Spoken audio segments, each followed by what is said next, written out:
per tanggal 26 April sebanyak 10 orang.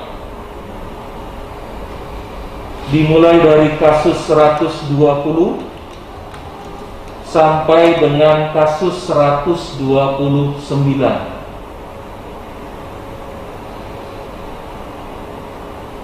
Alamat domisili beragam,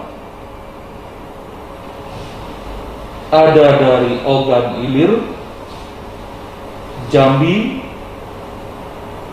Palembang 3 orang, Musirawas, Lubuk Linggau 2 orang, dan Oku 1 orang.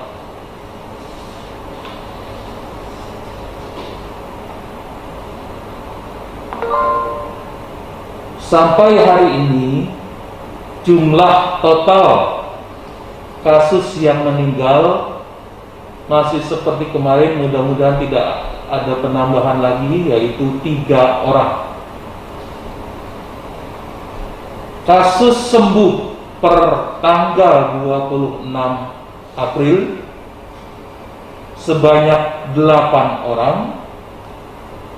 7 orang dari Kota Palembang, 1 orang dari Pagar Alam, sehingga total kasus sembuh sebanyak 18 orang.